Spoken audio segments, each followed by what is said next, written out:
नमस्कार। सत्य संवादमा म यहाँहरूलाई हार्दिक स्वागत गर्दछु। जीवराम भण्डारी।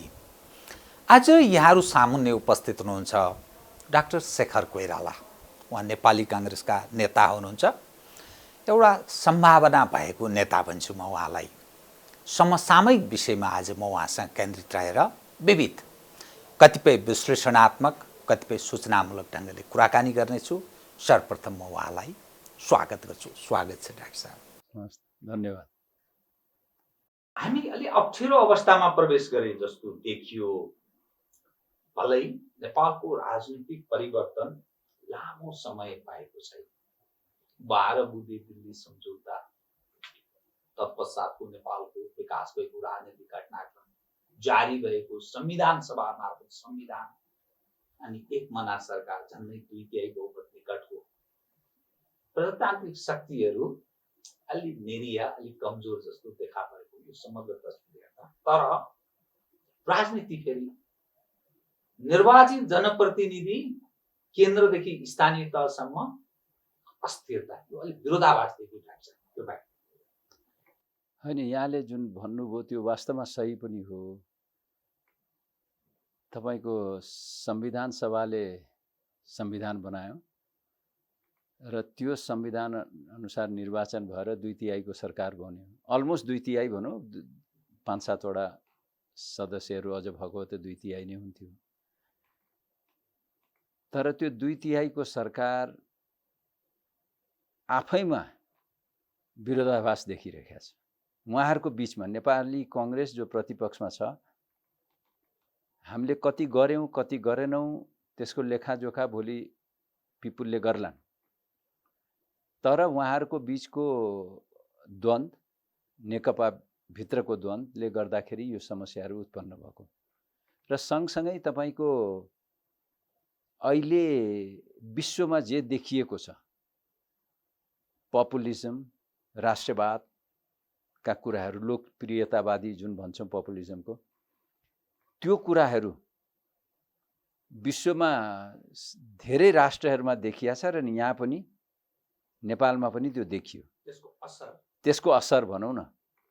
त यहाँ जसले शासन गरिरहनु भएको छ अहिले, त्यो पपुलिज्म, राष्ट्रवाद र अहङ्कारवादले गाँजेको भएर यो समस्याहरू उत्पन्न भएको। ठिगिने कि नठिगिने, किनभने यो परिस्थिति सिर्जनामा अहम निर्णायक महत्त्वपूर्ण भूमिका तपाईँको पनि रह्यो। जुन ठाउँमा हामी प्रवेश गरेका छौँ, एकातर्फ कोभिडका कारण जनताको डे टु डे गुजाराको विषय छ, त्यो विषय गौण हुन थाल्यो। राजनीतिक एउटा सत्ताको लाभको धन्दामा नेतृत्व पङ्क्तिका मान्छेहरू, खास गरी सत्तारूढ दलभित्र त्यस्तो देखा पर्छ। के हुने होइन, कि यसरी हेरौँ हामी, कोभिड-19 जब सुरु भयो, होइन, तपाईँको पेन्डेमिक भयो, चीनबाट सुरु भएर इटली र युएसमा जाँदाखेरि हामीहरूले पटक पटक के भन्यो भने यसलाई व्यवस्थित गर्न हामीसित कोभिड हस्पिटल्सहरू पनि छैन, क्वारेन्टाइन पनि छैन र सँगसँगै तपाईँको स्वास्थ्य सामग्रीहरू पनि छैन भनेर पटक पटक प्रतिपक्षले उठाइरख्यो यो कुराहरू। तर सरकारको ध्यान त अर्कैतिर रहेछ। सरकारको ध्यान त के रहेछ भने दल सम्बन्धी विधेयक ल्याउने रहेछ। सरकारको ध्यान के रहेछ भने संवैधानिक परिषदमा विपक्षी दलको नेतै नभए पनि हुने बनाउन खोज्नु भएको रहेछ। सरकारको ध्यान चाहिँ के रहेछ भने स्वास्थ्य सामग्री खरिदमा अनियमितता गर्ने, भ्रष्टाचार गर्नेतिर गएको रहेछ। त्यसकारण यो बिग्रेको हो नि। त त्यो किन भयो भन्दाखेरि मैले भने नि, यो राष्ट्रवादको नारा उहाँले दिनुभयो र त्यसैमा म सधैँ टिकिरहन्छु भन्ने उहाँलाई लाग्यो र मैले जे बोल्यो त्यो सत्य हो भन्ने कुरा हुन थाल्यो, बोल्न थाल्नुभयो उहाँले। हुँदा हुँदा पार्लियामेन्टमा प्रधानमन्त्री जस्तो व्यक्तिले पार्लियामेन्टमा जुन कुराहरू बोल्नुहुन्छ त्यसले जनतालाई उहाँका नजिकका मानिसहरूलाई खुसी तुल्यायो होला। तर आम जनता, नेपाली जनता त दुखी भयो नि, किनभने काम भइरहेको छैन। एकातिर गर्नुपर्ने कोरोनाको कन्टेन गर्नुपर्ने थियो होइन, त्यतातिर नगएर उहाँहरू भ्रष्टाचारतिर लिप्त हुन थाल्नुभयो। अझ डिफेन्ड गर्दै हुनुहुन्छ भ्रष्टाचार भएको छैन भनेर। यसरी गर्दाखेरि यो भएको, यो किन भयो भन्दाखेरि पपुलिस्ट नाराहरू दिने र पपुलिजम र राष्ट्रवादको जुन पनि व्यक्तिहरूले, जुन शासकले त्यसलाई अगाडि बढाउँछ, त्यो शासकहरू यसै गरी अप्ठ्यारामा पर्छन्। के हुने त अब, किनभने एज अ तपाईँ प्रमुख प्रतिपक्षी दलको एउटा नेता, सम्भावना भएको व्यक्ति पनि तपाईँ जो हुनुहुन्छ, तपाईँको पनि आफ्नो खाले केही दाबी भोलिका दिनमा पार्टीमा हुने विषय छँदैछ। जुन ठाउँमा हामी प्रवेश गरेका छौँ, छिमेकी देशहरूसँग पनि सम्बन्ध बडा तनावको अवस्था छ। कुनै देशको सक्रिय भूमिका हुन थाल्यो भनेर मानिस अलि चिन्ता व्यक्त गर्छन्। कुनै देशसँग सम्बन्ध बिग्रेको छ, फेरि पश्चिमाहरूसँग के हुने भन्ने विषय पनि छ। आन्तरिक राजनीतिमा बाह्य पक्षहरू अलिकति भूमिका खेल्न थाले भन्ने पनि छ। 2/3 बहुमत निकटको सरकार छ, जनता छायामा पर्न थालेका छन्, असन्तुष्टि पनि व्यापक छ।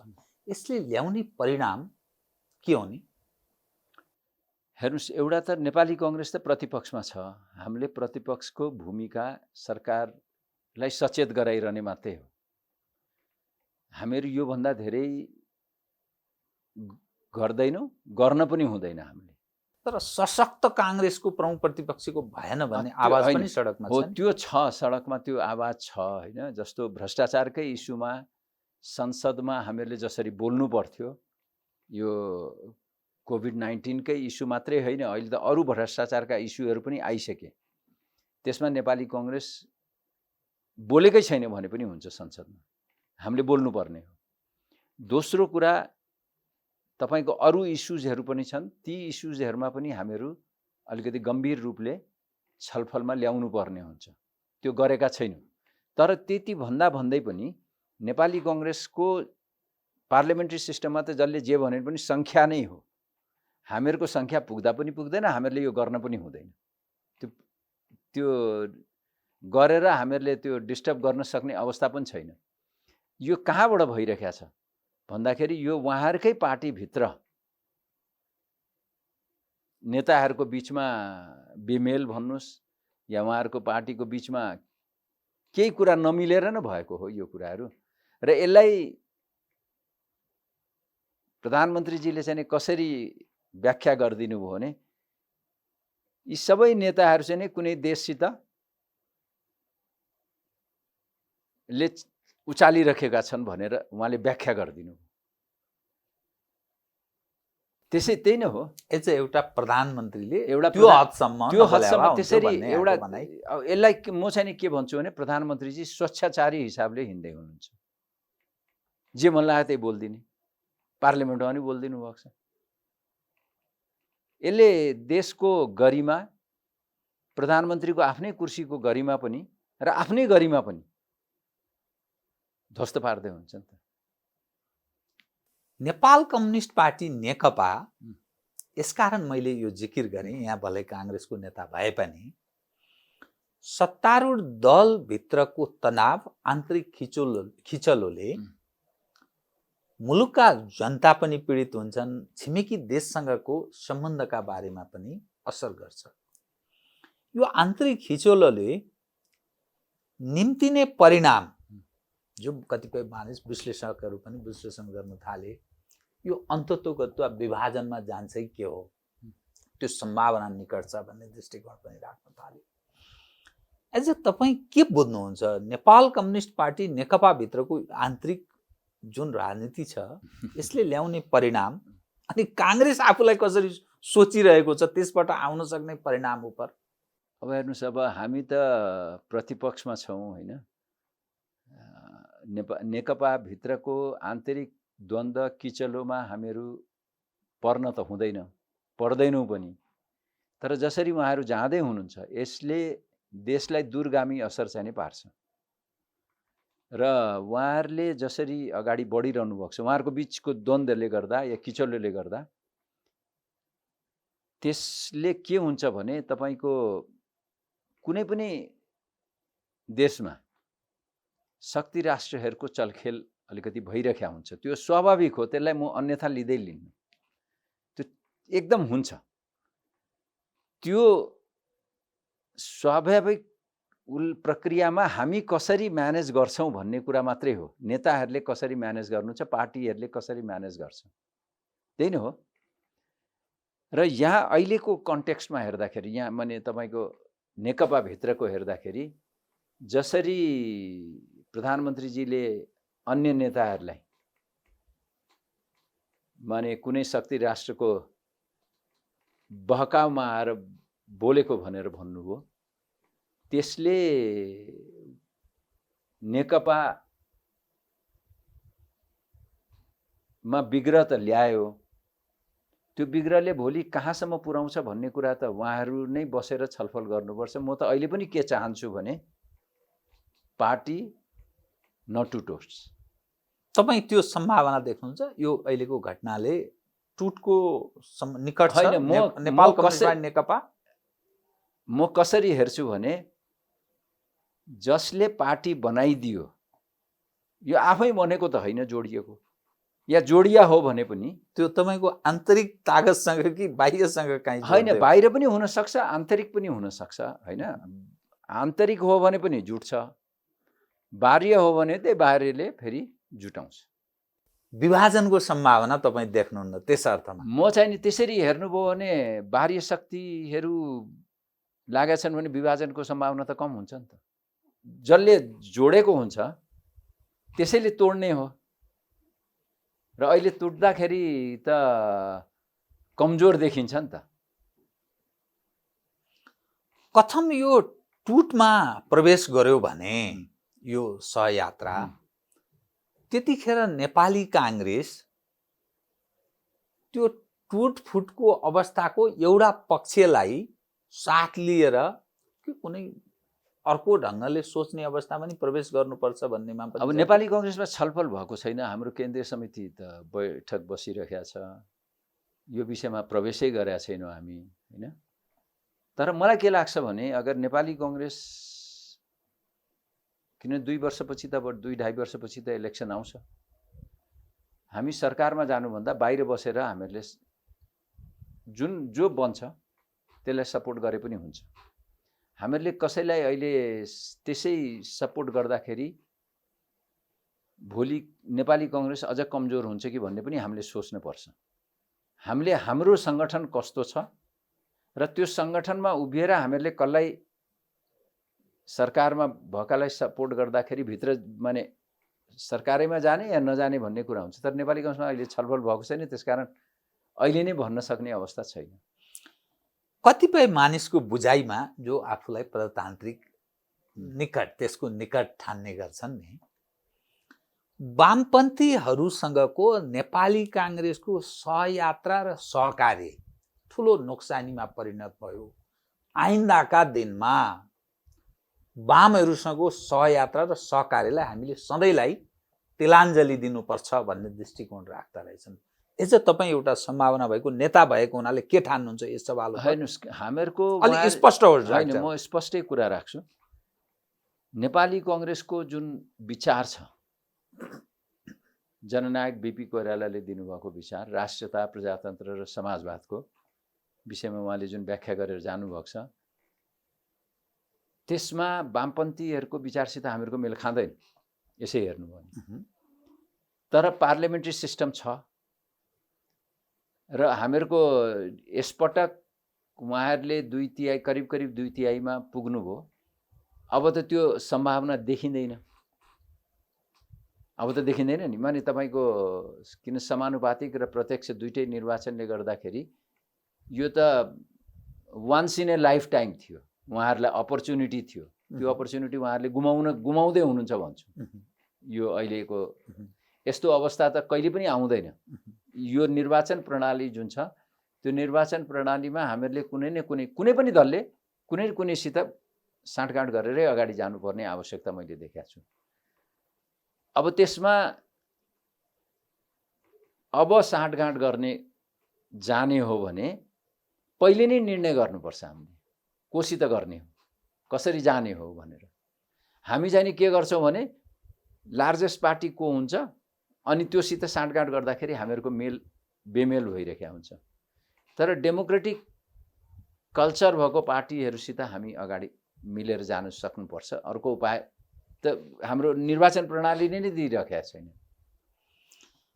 तपाईलाई त्यस्तो लाग्दैन जुन ठाउँमा नेपालको राजनीति प्रवेश गरेको छ र डेलिभरीको सवालमा मानिसमा जुन व्यापक असन्तुष्टि छ, यसले अन्ततोगत्वा यो सिस्टमलाई ठुलो प्रहार गर्दैछ र त्यो प्रहारको शिकार काङ्ग्रेस पनि बेफाकमा पर्दैछ। भलै वामपन्थीहरूभित्रको विभाजन, उनीहरूको आन्तरिक लडाइँका कारण जनता गौण भएका छन्, तर जनता व्यापकमा छाएको असन्तुष्टिले सिस्टमलाई प्रहार गर्न सक्छ भन्ने कता कता लागेको छैन तपाईलाई? कता कता होइन, मलाई यो आभास भइरहेको छ अहिले कोरोना भाइरस पछिको नेपाल होइन, जहाँ कि आर्थिक, सामाजिक, सांस्कृतिक, धार्मिक र कुनै पनि लोकतान्त्रिक पद्धति पनि सबै धरापमा परेको छ। अर्थमन्त्रीले भन्नुहुन्छ सरकारले तलब खिलाउन सक्ने छैन भनेर भन्नुहुन्छ। तपाईको सरकार स्वच्छाचारी हिसाबले हिँडिरहेको छ भनेर मैले अघि पनि भने, म फेरि पनि भन्दैछु हैन। तपाईको संवैधानिक निकायहरू, सबै संवैधानिक निकायहरू इन्क्लुडिङ लोकसेवा आयोग पनि सरकारको नियन्त्रणमा आइसकेको देखिन्छ। प्रेस स्वतन्त्रता भन्ने कुरा अब छैन। सूचना प्रविधिका जुन ऐन आउँदैछ त्यो जस्ताको त्यस्तै पास भयो भने फोन ट्यापिङहरू त एउटा कुरा मात्रै हो, त्यसका धेरै खराबीहरू छन् हैन। त मानव अधिकार तपाईको महान्यायाधिवक्ताको कार्यालयमा जाने जस्तो देखिरहेको छ। अब यो ऐन पास भयो भने यो उसको मानव अधिकारवाला अख्तियार दुरुपयोग अनुसन्धान आयोग तपाईको उसको कार्यालय जस्तो भएर बसेको छ। प्रधानमन्त्रीको यस नभनिकन अगाडि बढ्न सक्ने अवस्था देखिँदैन। भनेपछि लोकतान्त्रिक पद्धतिमा पनि ह्रास आउँदैछ। सबै क्षेत्रमा नथी लाउने काम हुन थाल्यो। जनता इनफ इज इनफ भनेर जनता सडकमा आइसके। ती जनताहरूलाई, ती युवाहरूलाई सम्झाउनुको सट्टा सरकार भ्रष्टाचारैमा अझ लिप्त छ। भ्रष्टाचारलाई सम्झाउने भनेको त त्यसले कारबाही गर्नु पर्यो नि, देखिनु पर्यो। 5,000 रुपियाँ लिएको मान्छेलाई कारबाही गरेको म कारबाही भन्दिनँ। जबसम्म मन्त्री प्रधानमन्त्रीहरूलाई कारबाही हुँदैन तबसम्म भ्रष्टाचार रोकिँदैन। अहिले त देखिया छ एकदम त्यो उसमा छ, अख्तियार मौन भएर बसेको छ। प्रधानमन्त्रीजी संसदमा भन्नुहुन्छ म भ्रष्टाचार गर्दिनँ, गर्न पनि दिन्न, मलाई देखाउनुस् भनेर। भ्रष्टाचारले देखाउने होइन, उहाँका जुन संयन्त्रहरू छन् त्यसले भन्ने हो। तर अख्तियार मौन छ हैन। मैले भन्न खोजेको के भने हरेक संस्थाहरू, लोकतान्त्रिक पद्धतिका संस्थाहरू र डेमोक्रेसीका जुन मूल सिद्धान्तहरू छन्, प्रेस स्वतन्त्रता भयो, मानव अधिकार भयो हैन। तपाईको हेर्नुस् त मौन जुलुस बसेका छन् इनफ इज इनफ वाला युथहरू। प्रहरीले वाटर क्यानन हान्छ, पानीको फवारा हान्छ, प्रहरीले लाठीचार्ज गर्छ। म तपाईकै टेलिभिजन मार्फत प्रहरीलाई पनि आग्रह गर्न चाहन्छु, सरकारले गलत निर्णय गरेर तपाईहरुलाई आदेश दिन्छ भने त्यो आदेश रोक्नुस्, लोकतन्त्रको निम्ति रोक्नुस्। अगर तपाईहरु लोकतन्त्रवादी हुनुहुन्छ भने गलत उसमा नजानुस्। यसले के हुन्छ भने सरकार स्वच्छाचारी हिसाबले एकातिर हिँड्दैछ, अर्कोतिर लोकतन्त्रमा चारैतिर खतरा देखिरहेका छ, भ्रष्टाचार बढै छ हैन। अनि रुलिङ पार्टी जोसित करिब 2/3 बहुमत छ, उनीहरू लडाइँ लड्दैछन्। भोलि मिलुन्, म त चाहन्छु मिलुन् भनेर, किन देशको निम्ति मिल्ने हो नि। तर के हुन्छ भोलिको कुरा हो त्यो। त्यस्तो अवस्थामा जनताले के खोज्छ? जनताले धेरै कुरा खोजेको छैन, शान्ति सुरक्षा खोजेको छ। जनताले खोजेको महँगी नियन्त्रण खोजेको छ। जनताले खोजेको ट्रान्सपरेन्सी खोजेको छ, पारदर्शिता, जवाबदेहिता, उत्तरदायिता हैन। जनताले खोजेको छ तपाईको दण्डहीनताको अन्त। यो केही पनि कुरा जनताले नपाएपछि त जनता सडकमा आउँछ। त्यसले लिने कोर्स हो, त्यसले लिने कोर्स के हुन्छ भने संविधानलाई असर गर्छ। किन संविधानलाई छिया पार्ने त यही सरकार 2/3 भएको सरकारले गरिरहेको छ नि त। अनि जुन कोर्समा तपाईहरु लान खोज्नु भएको थियो नि, किनभने मैले 12 बुँदे फेरि पनि किन उठान गरे भने 12 बुँदे जुन सम्झौता भयो, डेमोक्रेटिक पार्टी नेपाली कांग्रेस, वामपन्थी र तत्कालीन विद्रोही माओवादी, त्यहाँ काहीँ न काहीँ साक्षीको रूपमा फेरि भारतको उपस्थितिको कुरा एकदम छताछुल्लो छ। त कुन कोर्समा लान चाहनु भएको थियो, कहाँ प्रवेश गरियो, यो किन भयो भन्ने विषय एकदम जीवित प्रश्न छ। र सरकारवाला देश जो यो परिवर्तनको एउटा साक्षीको रूपमा थियो, उसँग पनि फेरि सम्बन्ध बिग्रेको स्थिति।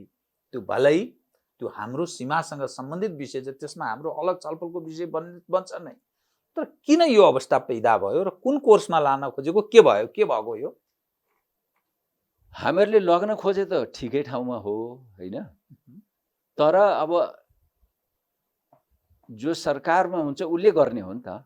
र प्रतिपक्षले चाहिँ नि तिमी गलत छौ है भनेर भनिरहनु पर्ने हो नि त।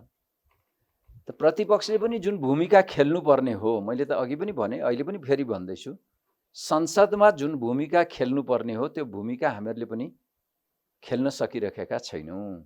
एक हैन।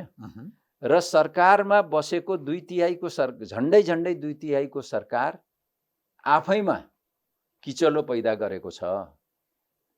त जनतालाई यो सबसित मतलब हुँदैन। हेर्नुस्, जनतालाई मतलब के छ? महँगी नियन्त्रण होस्, शान्ति सुरक्षा दियोस् हैन, पारदर्शिता होस् भनेर जनताले त सिम्पल कुरा खोजेको छ नि त।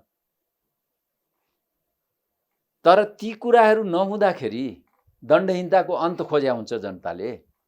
ती कुराहरू नहुँदाखेरि जनता सडकमा आउँछन् र जनता नै सर्वोपरि हुन् भन्ने कुरा जनताले चुनेर पठाएको हो नि त। अहिलेका सांसदहरूलाई या सरकारलाई त्यो कुरा बिर्सिन्छ जहिले पनि। सांसदहरूले पनि बिर्सिन्छ, जनताले पनि बिर्सिया हुन्छ।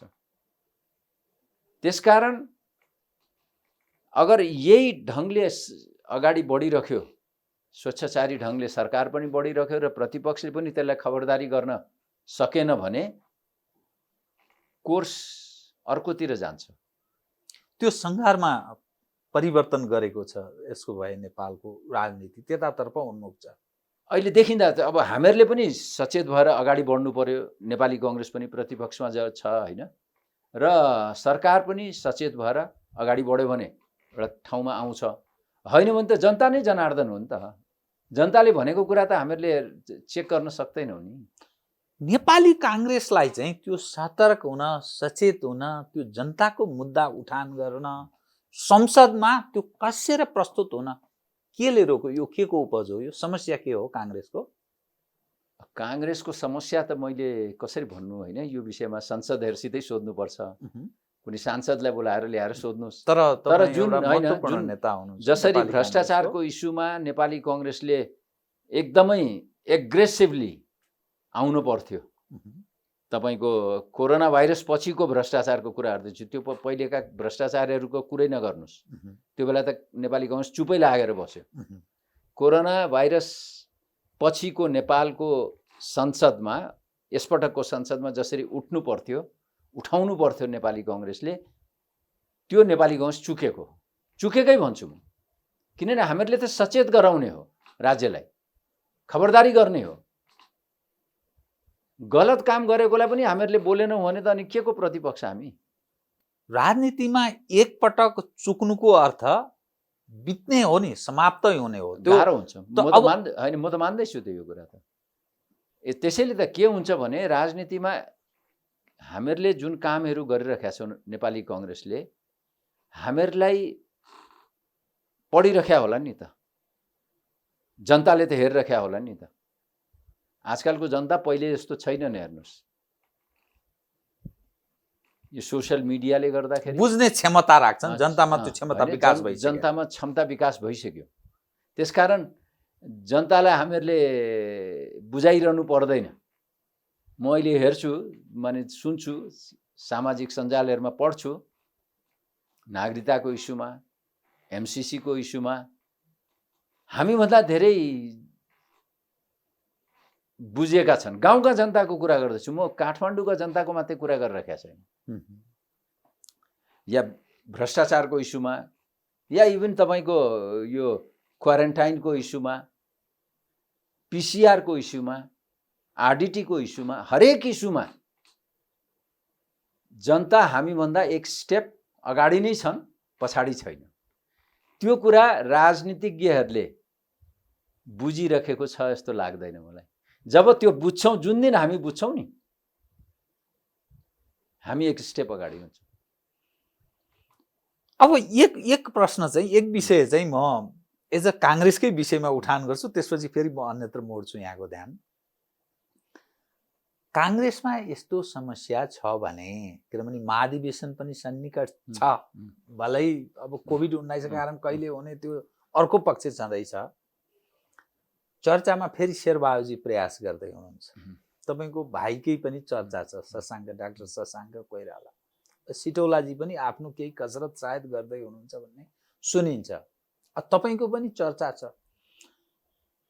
त त्यो नेतृत्व आफूमा लिने र काङ्ग्रेसलाई ठिक मार्गमा लैजाने यो सोचबाट तपाईँ गाइडेड हुनुहुन्छ, स्वनिर्देशित? मैले भन्न खोजेको नेपाली कङ्ग्रेस अहिलेको नेतृत्वहरूबाट चल्दैन भन्ने कुरा मैले बुझिसकेको छु।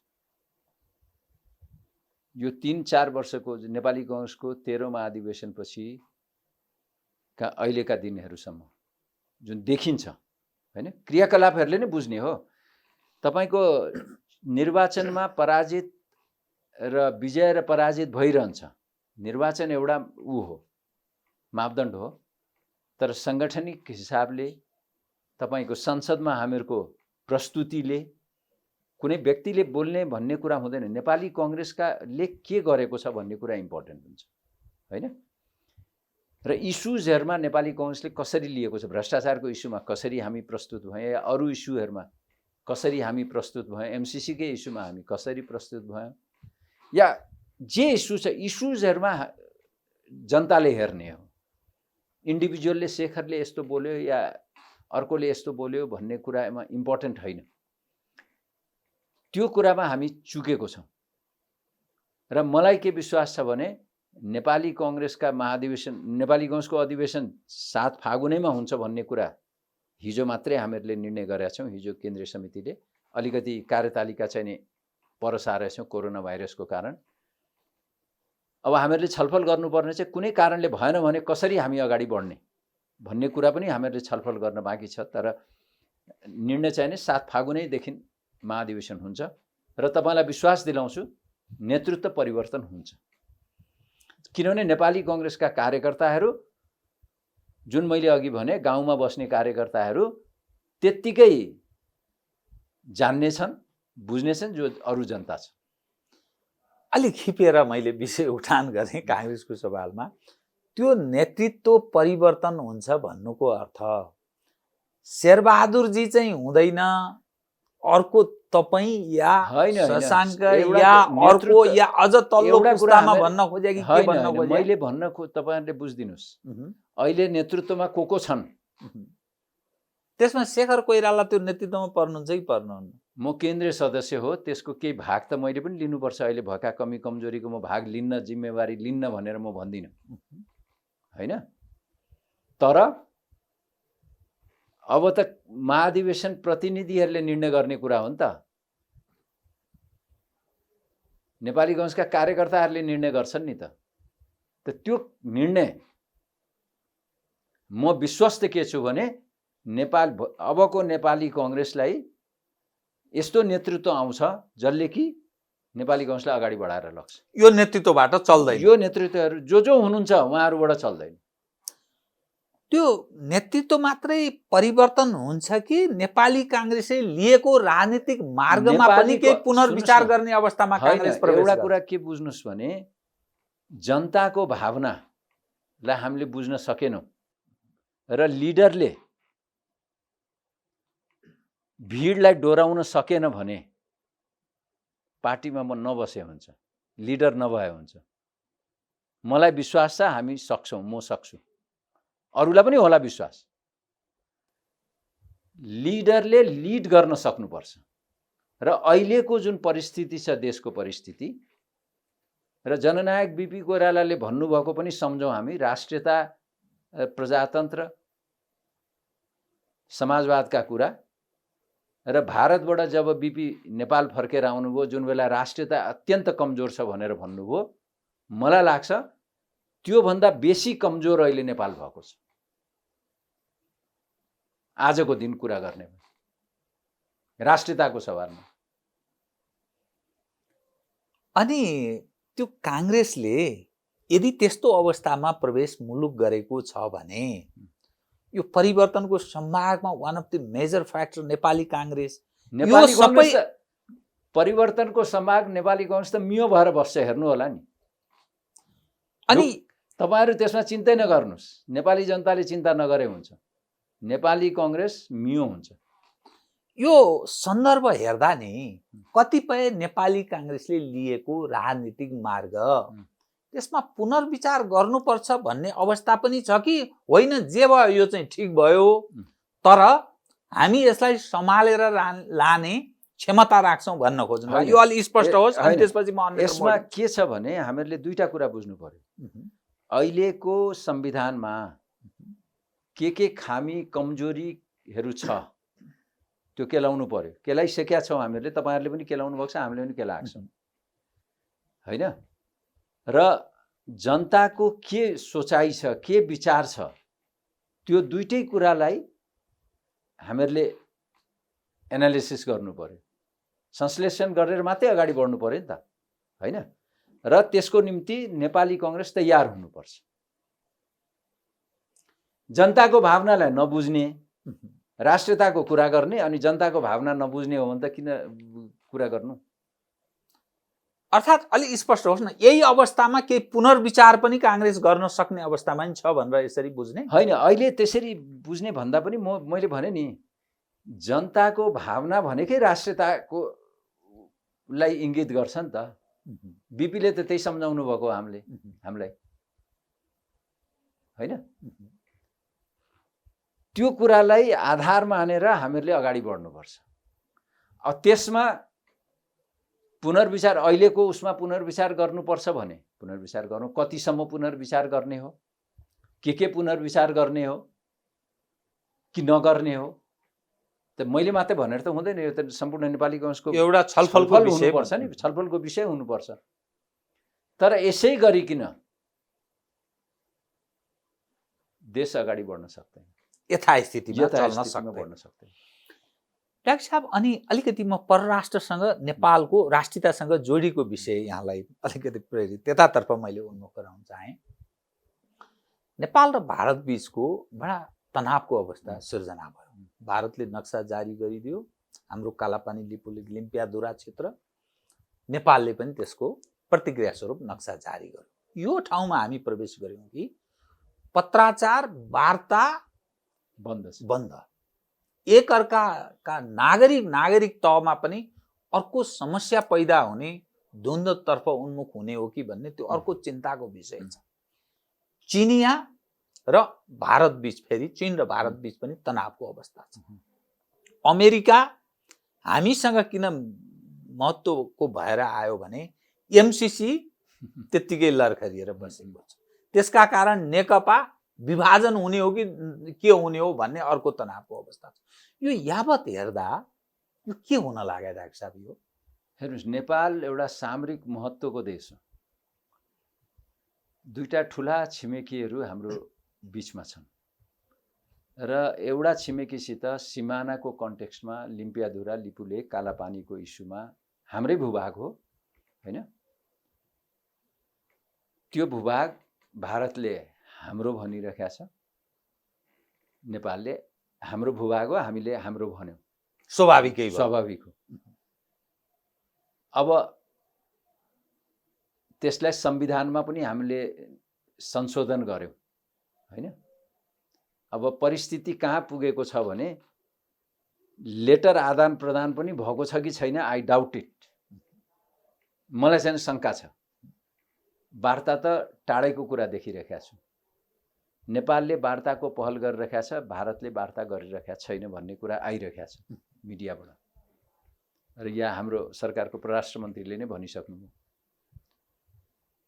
तर वार्ता बाहेक अर्को हामीसित विकल्प छैन भन्ने कुरा हामीले बुझ्न जरुरी छ। यो त्यसलाई हामीहरूले बटम लाइन लियौँ। धेरै साथीहरूले अन्तर्राष्ट्रियकरणको कुरा पनि गर्नुहुन्छ। अहिले तपाईको नेकपाको यो स्थायी कमिटीमा पनि अन्तर्राष्ट्रियकरणको कुराहरू आएको छ हैन। आइसिजेमा जाने भन्ने कुरा पनि आएको छ। अन्तर्राष्ट्रियकरण त यसै हेर्नुहुन्छ भने अब त्यो नक्सालाई हामीहरूले युएनमा पठाउने बित्तिकै अन्तर्राष्ट्रिय यसै भइसक्यो हैन। त्यसरी हेर्ने भए युएनको कार्टोग्राफी सेक्सन होला, विभाग होला, उसले आफ्नो गर्ला, के गर्ला, कसो गर्ला, त्यो उनीहरूको कुरा भयो। तर युएन पनि यसमा फस्न चाहँदैन। हेर्नुहोस्, यस्ता कुरा इस्युहरूमा फस्न चाहँदैन। दोस्रो कुरा, तपाईको आइसिजेमा जाने कुरा छैन। नेपाल मेम्बर छ कि छैन मलाई थाहा छैन, भारत छ कि छैन मलाई थाहा छैन। तर दुईटैजना मेम्बर हुनु पर्यो। एउटा त सहमत पनि दुवै हुनु पर्यो र दुईटै कन्ट्री सहमत हुनु पर्यो। मेम्बर पनि हुनु पर्यो, सहमत पनि हुनु पर्यो। एकवटा कन्ट्री मात्रै सहमत भएर तपाईको आइसिजेमा जान सक्दैन। यहाँका वकिलहरूले पनि, केही वकिलहरूले भन्नुहुँदो रहेछ जान सक्छ भने त्यो गलत हो एकदम। द्याट मेसेज इज एब्सोल्युटली रङ भनेर भन्छु। त्यसकारण अन्तर्राष्ट्रियकरण होला माने तपाईको आइसिजेमा जाला जस्तो म चाहिँ नै देख्दिनँ। त्यसकारण वार्ता बाहेक अर्को उपाय छैन। अब यसलाई हामीहरूले अर्को एङ्गलबाट पनि हेरौँ। लिपुलेक पासबाट व्यापार र धार्मिक पर्यटकहरू आवत जावत गर्ने भनिकिन भारत र चीनले 2015 को सन् 2015 मा 15 मा मात्रै होइन, 2012 सालदेखि 2073 सालसम्म पटक पटक सम्झौता भएको छ। 4 पटक सम्झौता भएको छ भारत र चीनको बिचमा। ठीक हैन। त्यसमा के चीनलाई थाहा थिएन यो नेपालको भूभाग हो भनेर? चीन किन चुप लाएर बसिरह्यो? त्यहाँ पनि हामी सोचौँ। हामीहरूले अब अलिकति कुनै उसमा होइन, वार्तैद्वारा हामीहरूले समाधान गर्नुपर्छ। चीनसित पनि वार्ता गर्नुपर्छ, भारतसित पनि गर्नुपर्छ। भारत र चीनको अहिले लद्दाखमा विवाद चल्दैछ, लडाइँ चल्दैछ। 20 जना भारतीयहरू हताहत भए हैन। अब चीनमा पनि के भयो थाहा छैन, चीनको साइडमा। तर हामीहरूले अर्को पनि एङ्गलबाट हेरौँ। अर्को एङ्गल के भने नेपालमा चीनका कम्युनिस्ट पार्टीको स्कुल विभागले नेपाल कम्युनिस्ट पार्टीलाई प्रशिक्षण दिने, सरकार कसरी चलाउनुपर्छ, पार्टी कसरी चलाउनुपर्छ, एकदलीय शासन व्यवस्थामा कसरी हुन्छ भन्ने त्यो प्रशिक्षण दिने कार्यले तपाईँ हामी जस्तो मानिसहरूलाई झकझकाएको होला नि त, झस्काएको होला नि त हामीहरूलाई, कि छैन? हामीलाई पक्कै झस्काएको होला यो के हुँदैछ यो देशमा भनेर। प्रशिक्षणै दिइरहेको छ नि त। त्यसले हामीहरूलाई कहाँ पुर्याउने हो? सरकार कतै त्यो डिरेक्सनमा त गइरहेको छैन, नेकपा त्यो डिरेक्सनमा त गइरहेको छैन भन्ने हामीहरूलाई चिन्ता लाग्छ। हुन त संविधानले दिँदैन त्यो। दलीय व्यवस्था छ, बहुदलीय व्यवस्था छ। उहाँहरू प्लुरलिजमलाई मान्नुहुन्न, तर प्लुरलिजमैमा सरकार देश गइसकेका छ। चीनबाट सिक्ने के हो त नेकपाले? भन्दाखेरि भ्रष्टाचार कसरी उन्मूलन गर्न चीनले उन्मूलन गर्दैछ भन्ने सिक्ने ठाउँमा उहाँहरू प्रशिक्षण लिँदै हुनुहुन्छ। सरकार कसरी चलाउनुपर्छ र पार्टी कसरी चलाउनुपर्छ भन्ने प्रशिक्षण लिँदै हुनुहुन्छ। कम्युनिस्ट मोडेलको कहीँ न कहीँ कम्युनिस्ट मोडेलको होइन, त्यसले नेपाली जनतालाई झस्काएको छ जस्तो लाग्छ। नेपाली कङ्ग्रेसलाई मात्रै होइन, नेपाली जनताको कुरा गर्दैछु म होइन। अर्कोतिर हाम्रो एउटा मित्र जो एकदम 7 समुद्र पार हुनुहुन्छ अमेरिका, उहाँले सधैँ हामीहरूलाई चीनभन्दा पनि पहिले सायद भारतभन्दा पनि पहिले हामीलाई सहयोग, त्यो बेलादेखि सहयोग गर्दै हुनुहुन्छ होइन। अहिले एमसिसीमा 50 अरब रुपियाँ दिने भनेको छ अनुदान। यो हामी विवाद के गर्दैछौँ, झगडा के गर्दैछौँ भने यो आइपिएस को पाठ हो। यसमा अमेरिकी सैनिक नेपालमा आउँछ भनेर भन्दैछौँ होइन। त्यही नै हो। अहिलेको विश्वमा कहीँ पनि केही आउनु पर्दैन। र अर्को कुरा हामी यो पनि बुझौँ, if MCC is a strategic IPS को स्ट्राटेजी हो भने चीनको स्ट्राटेजी पनि बीआरआई हो भन्ने बुझौँ, एकदम स्पष्ट रूपले बुझौँ हामी नेपालीहरू। आज म खोलेर भन्दैछु, कृपया दुईटै स्ट्राटेजीमा आएका हुन्। यो होइन म स्ट्राटेजीमा होइन, फाइदा कुनै पनि व्यक्तिले, कुनै पनि संस्थाले, कुनै पनि देशले ऋण दिन्छ या अनुदान दिन्छ, त्यो ऋण र अनुदान केही न केही उसको शर्तभित्र लुकेको हुन्छ। आफ्नो रणनीति हुन्छ, कसैले दिन्छ भन्ने होइन, त्यो कसैले दिँदैन। त्यो रणनीतिको आधारमा हामीले त्यो ऋण लिने, त्यो अनुदान लिने। हाम्रो नेपाल अनुकूल छ भने लिने, नेपाल अनुकूल छैन भने नलिने। नेपाली कङ्ग्रेसले एकदम अगाडि बढेर लिनै पर्छ, गर्नै पर्छ भन्ने हामीहरूको होइन। नेपाली कङ्ग्रेसले त हामीहरूले भन्नुपर्ने के हो भने हाम्रो सभापतिजीले प्रधानमन्त्री हुँदाखेरि एग्रिमेन्ट गरेको हो होइन, त्यसमा शङ्का छैन। के सोचेर गर्नुभएको होला उहाँले। नेकपाको सरकार छ, यो सरकारले संसदमा पेश गरोस्, छलफल होस्, हामी भोट हालिदिन्छौँ भनेर भन्ने। तर काङ्ग्रेस अलिक बढ्दै उतर्सिएर एमसिसी को मुद्दा उठान गर्यो जस्तो लाग्दैन तपाईलाई? गर्नुपर्ने जरुरत छैन भने मैले हामीहरूले भने संसदमा आइसकेपछि छलफल गरेर पास गरिदिने।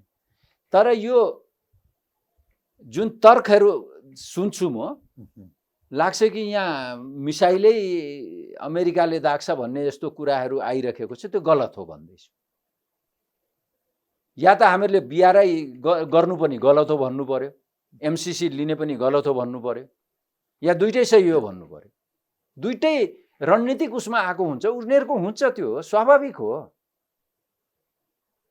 र एउटा कुरा बुझौँ हामी, नेकपा एमाले अरुण 3 नआउँदाखेरि 25 वर्ष हामीहरू अँध्यारोमा भयौँ होइन। अहिले अरुण 3 बन्दैछ। यो एमसिसी नआउँदाखेरि भोलि अप्ठ्यारो परिस्थिति नेपाललाई आउन सक्छ विकासको क्रममा भन्ने कुरा कसले गराउँदैछ भन्दाखेरि नेकपाले गर्दैछ। त्यो बेला नेकपा एमाले थियो, अहिले नेकपाले गर्दैछ भनेर मात्रै। यो परराष्ट्र मामिलामा यस्ता अनुदान सहयोगहरू आदान प्रदानको पनि भन्छु म, यस्ता विषय किन यत्रो व्यापक छलफल चर्चा यत्रो किन हुने अवस्थामा नेपाल प्रवेश गर्ने स्थिति आयो? के को होइन, यो त सिम्पल छ नि। हामी सामरिक महत्त्वको देश हो। दुईटा ठुला देशहरू एक दुसरामा लडाइँ लड्दैछन्। ट्रेड वार भनौँ न, अमेरिका र चाइनाको ट्रेड वारै छ होइन। र कोरोना भाइरसको प्रकोप महामारीपछि त तपाईँको एकदम झन विकराल रूप लिँदैछ। त्यसमा अब चौथो पाँचौँमा भारत पनि अगाडि आइरहेको छ। त्यस्तो ठाउँमा हामी छौँ। त्यसकारण यो स्वाभाविक हो, यसलाई म अन्यथा भन्दिनँ। नेपालको सामरिक महत्त्वको देश भएकोले नेपालमा सबैको आँखा त हुने नै भयो नि। त्यसमा हामीले कूटनीतिकमा हामी कतिको सफल हुन्छौँ त्यसले नै हामीहरू अगाडि बढ्न सक्छौँ, होइन भने अप्ठ्यारो पर्छ।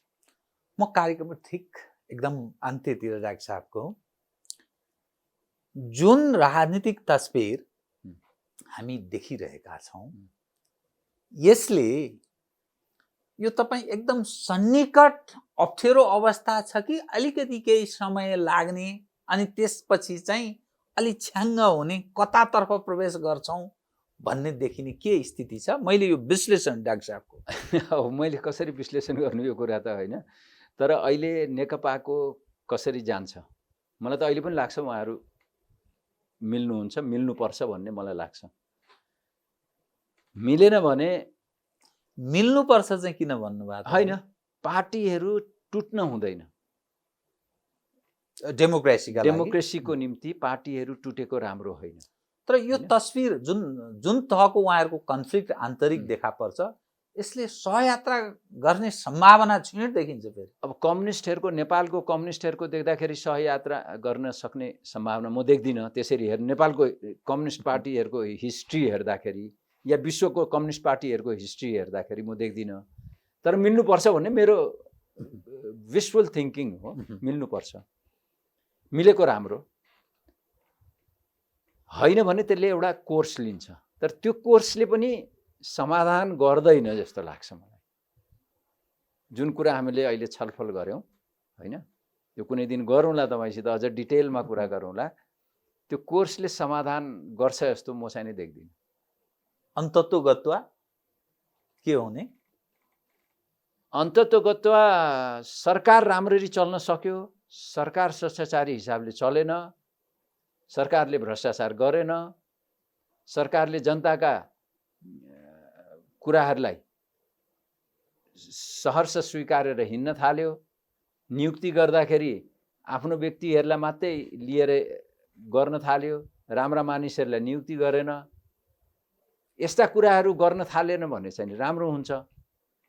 नत्र भए चाहिँ फेरि सरकार जान्छ। किनभने मैले अघि भने जनता नै सबै सर्वोपरि हो। सरकार मात्रै जान्छ कि अरू नै सबै चिज बगाउँछ? एउटा कुरा के बुझौँ भने यही रफ्तारले अगर देश अगाडि बढिरह्यो भने जे पनि हुनसक्छ। तपाईँले अघि जुन भन्नुभयो व्यवस्था चेन्ज नहोस् भन्ने न, हामीहरूको त विशफुल थिङ्किङ हो। यसैमा राम्रो हुँदै जाओस्, राम्रो गरोस् भन्ने हो। तर जनता दिक्क भइसकेपछि, जनता सडकमा आइसकेपछि अप्ठ्यारो परिस्थिति हुन्छ। त्यो परिस्थितिलाई हामीहरूले आकलन गर्न सक्नुपर्छ, राजनीति गर्ने मानिसहरूले आकलन गर्न सक्नुपर्छ र करेक्सन गर्न सक्नुपर्छ। करेक्सन हुन सकेन भने जनता त अगाडि बढिरहेको हुन्छ। अहिले त जनता अगाडि छ। हस् डाक्टर साहब, यो सत्य संवादमा सत्यको निकट पुग्ने ढङ्गले संवाद गर्ने प्रयत्न गऱ्यौँ हामीले। कार्यक्रममा आइदिनु भयो, धन्यवाद चाहिँ। हस् त, धन्यवाद। आदरणीय दर्शकबिन, उहाँ हुनुहुन्थ्यो डाक्टर शेखर कोइराला, नेपाली काङ्ग्रेसका नेता। समसामयिक विषयमा केन्द्रित रहेर गरिएको कुराकानी। म लगायत मेरो सम्पूर्ण युनिटलाई कार्यक्रमबाट बिदा दिनुहोस्, तर यो हो टेलिभिजन, हेर्दै रहनुहोला। नमस्कार।